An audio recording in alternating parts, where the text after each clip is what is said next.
Hello. In today's video, we are going to talk about cohabitation. Two people moving in together. Now, I'm going to be talking about this in regards to two people who love each other and are moving in together or getting married so that they're now going to be living together. But there is some value in this for people who are just getting a new roommate. But for the most part, this is like a relationship discussion, and you can adapt it if you need to a roommate situation if that's where you're at in the moment. I'm Coach Red. I am a life and health coach. I am here to help you with whatever your relationship needs are, or your parenting needs, or if you are embarking on a health journey for fertility, or for weight loss or gain, or stress reduction. There's so much out there. Check out my website where I have lots of blog posts and access to my YouTube channel. My website is coachred1.com. That's the number 1. And this is the YouTube channel that you're seeing this video on. Please be sure to like this video, watch it until the end, and subscribe to my channel. It helps with the algorithm, and it helps more people see the free information that I put there on YouTube that is so valuable for so many people. Now let's talk about what it is that you talk about when you're moving in with someone. I'm saying that with a little bit of a caveat. You have to have this conversation before you move in with them, and this may be a conversation that takes more than one sitting. I'm going to talk about 10 items that are really, really important to talk about. And this is really just like a snapshot. If you're talking marriage, there may be more like in-laws and kids and things like that, but this is just two people moving in together. Let's get started. Chore division. That's number 1.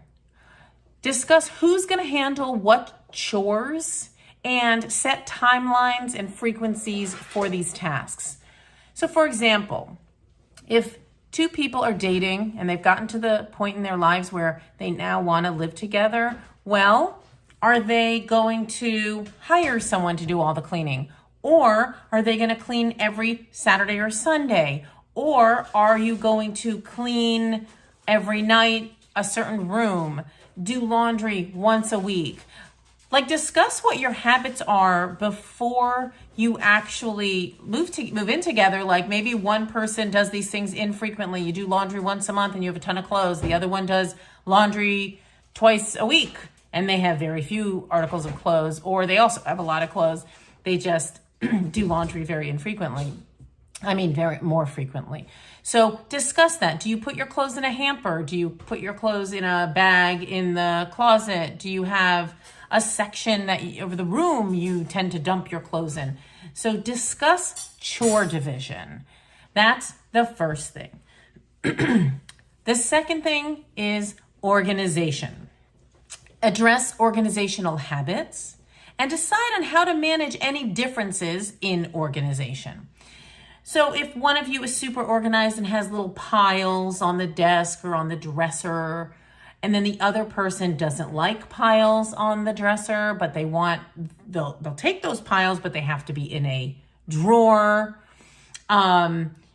If somebody's messy and somebody else is not messy, I'll tell you, this came up before I got married to my husband. He will never admit it, but he's a messy guy. And I am super, super neat. So right behind me on this dresser is my no place zone. Nothing is allowed to be on that top of that dresser for any length of time. And that's my safety.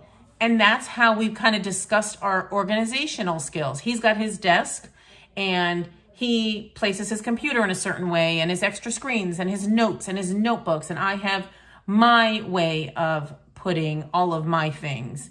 Note, actually, that top drawer right there is where I put most of my papers, and I go through it on a regular basis, and I address the different papers that I need or whatever. that's my place to put things because I don't want them out in the open. He likes them out in the open. And he puts things in drawers that need to be stored for longer periods of time.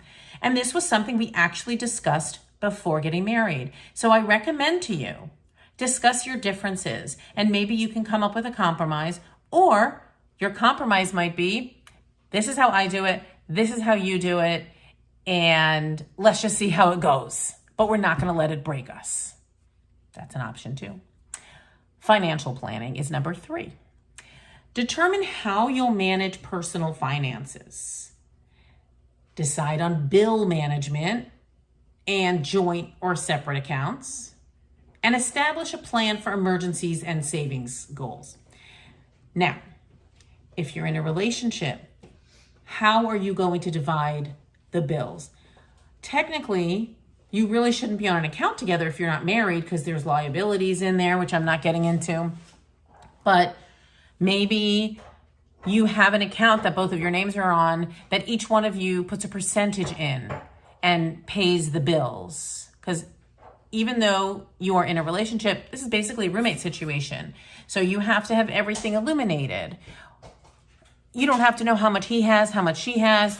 Nobody has to know that necessarily, but you have to discuss your salaries and what percentage of your salary is going towards the bills. Who's paying for food? Who's not paying for food? What happens if a bill comes in that has to do with the apartment or the house? Who pays that?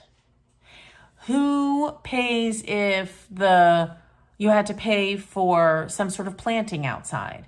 Also take into consideration if one person owns the house and not the other person, how do you want that separated? How do you want the payments to get made? Does one person pay all the bills and the other one pays for food and incidentals? How is that going to work out? Establish a plan for emergencies and savings goals. Are you saving for a really nice couch that you didn't get off of OfferUp for free? Are you saving for an emergency that something breaks? So let's say you're in a rental apartment and something breaks. A lot of it is taken care of by the association, by the owner, or by the leasing company. But what if you're in a house of a person, one of you owns the house? There's just a lot to talk about. I don't have answers. This is an entire video on questions. Checklist of questions. The 4th thing is your end of day needs. Discuss how each of you needs to decompress at the end of the workday. And you have to find a balance that accommodates both partners' preferences. So is one of you the type that needs to talk as soon as you get home? You just dump your stuff in one place and talk. Is someone else the type that needs to decompress and just sit in the room and scroll the phone? Or do you need to go to the bathroom the second you get home? These are all things that you want to discuss. What do you actually do when you get home? And how necessary is one thing? Does one of you want to start cooking dinner? Does one of you want to immediately go out to dinner? Does somebody want to go out to dinner at 9 o'clock at night? These are things that you want to discuss. Your end of day needs.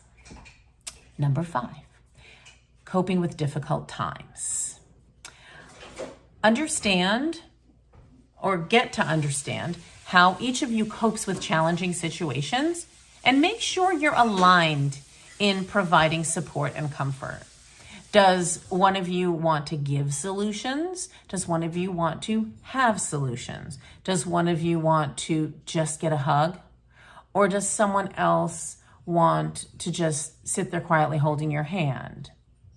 Find out how you cope during difficult times, because they'll come up. You know, there will be family loss, there will be a pet loss, there will be something that you thought you were getting that you're not getting, financial struggles. So things will happen. Talk about how each of you, from your own perspective, copes with difficult times, and incorporate that into how you're going to handle that while you're living together.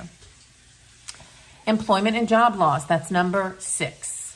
This is real, especially now. Lots of job losses all the time. All these major tech companies were letting go tens of thousands of employees. So discuss what happens if one partner loses their job, and create a plan for getting back on track and supporting each other during unemployment. There is so much to discuss on that, because there's the emotional side of it, and then there's the financial side of it. What if you're both employed, you both have a great amount of money, and one of you loses your job, but you have an agreement about who's paying for what? The financial planning from number 3. What happens when you're living together and somebody loses their job? There's a lot of facets to that. Make sure you discuss that beforehand. Affection and love. Reflect on how you both show love and affection in every day. Recognize the importance of small gestures.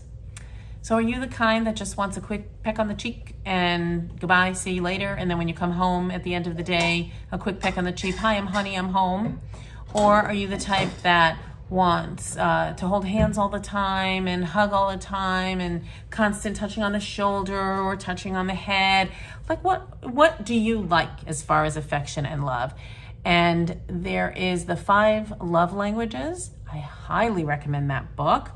I do have a love language questionnaire on my website under free resources, so you could take that test there and just find out what are your love languages.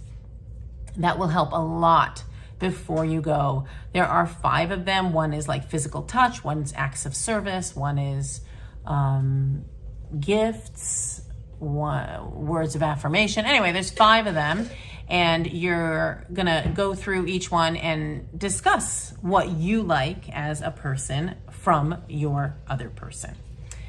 Number 8. Emotional expression. Understand each other's mode of expressing emotions and commit to open communication and avoid misunderstandings. One thing about me is I'm very transparent. There is nothing going on in my head that I don't just blurt out. So sometimes that works in my favor and sometimes it doesn't. But not everybody's like that, and you're not mind readers. So if somebody blows up, if somebody's angry all the time, sad all the time, happy all the time, bubbly and lively from 5 o'clock in the morning, discuss that. How do you express your emotions? And also discuss how you plan to communicate and how you plan to address misunderstandings between the two of you. I highly recommend relationship check-ins very frequently. It could be every night, it could be every other night, it could be every week, but I highly recommend relationship check-ins. Then it becomes something that you're used to discussing in your relationship. Whatever misunderstandings don't come up as often because you're used to discussing the details of how you communicate.